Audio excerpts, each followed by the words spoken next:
Welcome in, Greg Ruff and Doug Novak along with you, head coach of the Trevecca women's basketball team, the 4-1 Trevecca women's basketball team, and got a win last night over Auburn Montgomery. I say that last night. People watching this on Saturday be like, did they play on Friday? Nope, we're recording this on Friday, so it's playing back here today on Saturday.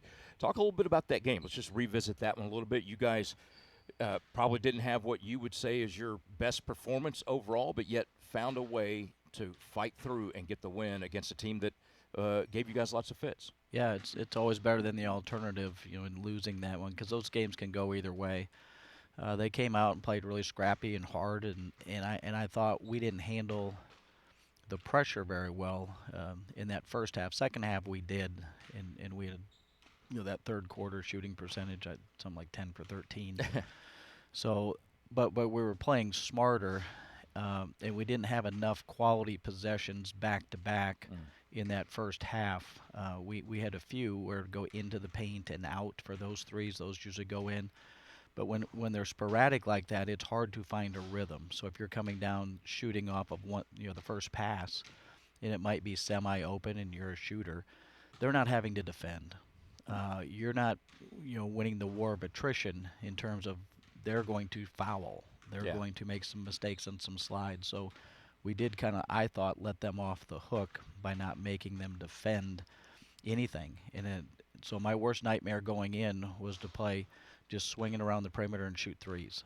And I said, we told the team that, and I said, that will be a long night because they'll play windshield wiper defense and just kind of go back and forth and sway back and forth. So you've got to put pressure on the rim. Rim pressure matters, whether it's a cut, whether it's feeding the post, whether it's feeding the high post. That makes a difference. And so we didn't do any of that. In fact, we were kind of afraid of our own shadows, and it looked like all we did was play 5-on-0 offense in preparation, which we didn't.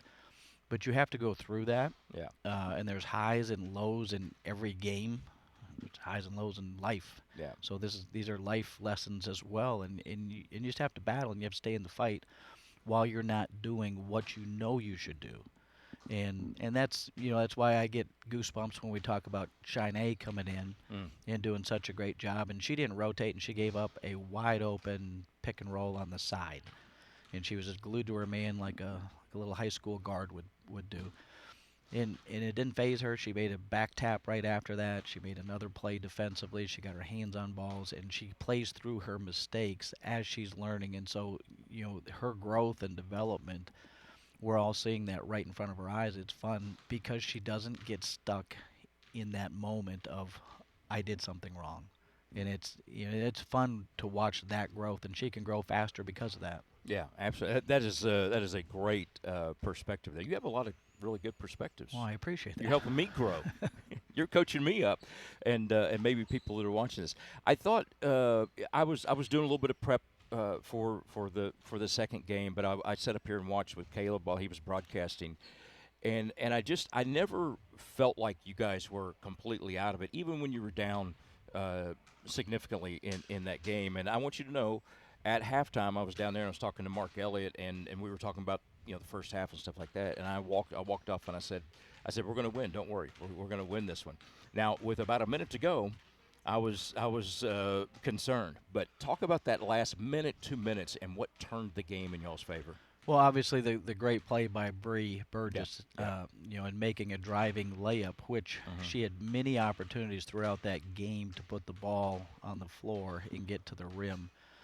And she was a little bit passive on that. So the zone keeps on getting wider and wider.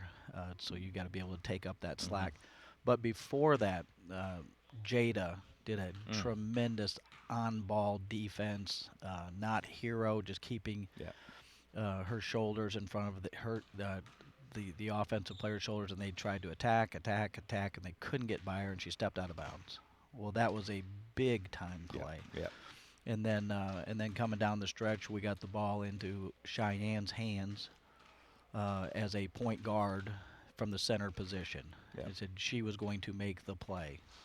So she was going to either drive it for a layup or get it into what we call a Barkley, and then she was going to make the play to win the game. And so that would be an example of a hockey type assist because she had a chance to go force one up or find the first open perimeter player that was spacing on the backside. She found Bree, overclosed out. They had to switch on some matchups. Bree gets a driving layup. We win the game. Really good execution and poise. And again, especially from a game that just had so many ups and downs, showed some toughness and resilience. And and again, you have to have some breaks, and we had some breaks. They turned the ball over, but I would say Shine put pressure on them, and then that changed it. And Jada, her perimeter defense started stepping up, and Jordan Gillett, her defense in the gaps and her length and toughness on the defensive side really helped. And her size at that position in Yeah. particular makes it harder, especially in this league. No doubt. And those are things that show up in the box score. No, they don't. But it's they do at the very end of the game Yes. when there's a W and an L. It's these little things that aren't so little that matter that only your team in your locker room can know, and you can share it to some other people. But we talk about it too. It's like nobody's going to come out of this game patting you on the back for sealing out that help defender so that she could get a layup. Your teammates will, and we'll celebrate you like crazy. And it won't show up in the stat sheets, but you helped us win that game. So when you're on a team, you want to be recognized for working hard, drawing charges like Jada did, 2 of them. It should have been 2, but regardless, we count it. So our team recognizes that stuff. He's Doug Novak. I'm Greg Ruff. Trevecca women's basketball against Montevallo coming up next here on Flow College.